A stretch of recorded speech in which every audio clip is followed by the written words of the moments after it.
ಇವತ್ತು ಮೆಟ್ಲ ಮೇಲಿಂದ ಬಿದ್ದು ನಾನು ನನ್ನ ಕಾಲು ಏಟ್ ಮಾಡ್ಕೊಂಡೆ. ನಿನ್ನೆ ರಾತ್ರಿ ಏನಾದರೂ ಹೊಸದಾಗಿ ಟ್ರೈ ಮಾಡಬೇಕು ಅಂತ ಅನ್ಕೊತಾ ಇದ್ದೆ, ಅದಕ್ಕೆ ವ್ಲಾಗ್ ಸ್ಟಾರ್ಟ್ ಮಾಡಿಕೊಂಡೆ. ರಾತ್ರಿ 2 ಕಾಲಾಗಿತ್ತು, ಆದರೂ ನಾನಿನ್ನು ಸ್ಕೆಚ್ ಮಾಡಿಕೊಂಡು ಹಾಡು ಕೇಳ್ಕೊಂಡಿದ್ದೆ. ಕಡೆಗೆ ಬೆಳಗ್ಗೆ 4 ಗಂಟೆಗೆ ಮುಗಿಸ್ದೆ. ಹಿಂಗಿದೆ ಅಂತ ಕಮೆಂಟ್ ಮಾಡಿ. ನಾನು ಹರಡಿರೋದೇನಾದರೂ ನಮ್ಮಮ್ಮ ನೋಡಿದ್ದಿದ್ರೆ ನನಗಂತೂ ಈ ಜೀವನವೇ ಬೇಸರವಾಗಿ ಹೋಗ್ಬಿಟ್ಟಿದೆ ಅಂತ ಡೈಲಾಗ್ ಹೊಡೆದಿರೋರು. ಅದಕ್ಕೆ ಎಲ್ಲ ಎತ್ತಿಟ್ಟು TV ಆಫ್ ಮಾಡಿ ಮಲ್ಕೊಂಡೆ. ಆಮೇಲೆ ಜ್ಞಾಪಕ ಬಂತು ಲೈಟೇ ಆಫ್ ಮಾಡಿಲ್ಲ ಅಂತ. ಹೋಗಿ ಲೈಟ್ ಆಫ್ ಮಾಡಿ ಮಲ್ಕೊಂಡೆ. ಬೆಳಗ್ಗೆ ನೋಡಿದರೆ ನಮ್ಮ ಅಪ್ಪಂಗೆ ನಮ್ಮ ಅಮ್ಮ ಏನೋ ಕೆಲಸ ಕೊಟ್ಟಿದ್ರು. ನಂಗೆ ಎಲ್ಲಿ ಬರುತ್ತೋ ಅಂತ ನಾನು ಮಾತ್ರ ಮಲ್ಕೊಳಕ್ಕೆ ಹೋದೆ. ಮೀನಾಕ್ಷಿ, ಎಂಥ ಒಳ್ಳೆ ಮಕ್ಕಳಿಗೆ ಜನ್ಮ ಕೊಟ್ಟೆ, ಒಂದೊಂದು ಮುತ್ತು ಕಡೆ.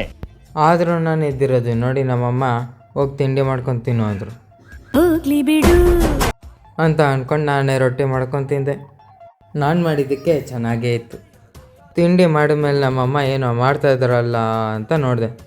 ನಾನು ಒಂದು ಸತಿ ಟ್ರೈ ಮಾಡ್ಬೋದಲ್ಲ ಅಂತ ಟ್ರೈ ಮಾಡಿದೆ.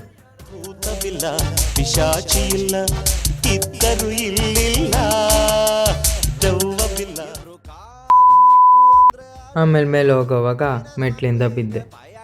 ಎಲ್ಲ ತಲೆ ಕೆಡ್ಸ್ಕೊಂಡ್ರೆ ಆಗಲ್ಲ ಅಂತ TV ನೋಡ್ಕೊಂಡು ಊಟ ಮಾಡ್ತಾಯಿದ್ದೆ. ಸಾಯಂಕಾಲ ನಮ್ಮ ಚಿನ್ನಗೊಂದು ಹಾಯ್ ಹೇಳಿ ಬರೋಣ ಅಂತ ಹೋದೆ. ಆಮೇಲೆ ಮನೆಗೆ ಬಂದರೆ ನಮ್ಮಮ್ಮ ಕಾಫಿ ಕೊಟ್ಟರು. ಕುಡ್ಕೊಂಡು ಆರಾಮಾಗಿ ಸ್ವಲ್ಪ ಚಿಲ್ ಮಾಡಿದೆ. ರಾತ್ರಿ ಊಟ ಆದಮೇಲೆ ಒಂದು ರೌಂಡ್ ಐಸ್ ಕ್ರೀಮ್ ತಿನ್ಕೊಂಡು ಮನೆಗೆ ಬಂದು ಒಂದು ಸ್ವಲ್ಪ ಕೆಲಸ ಮುಗಿಸ್ಕೊಂಡೆ ಅಷ್ಟೇ.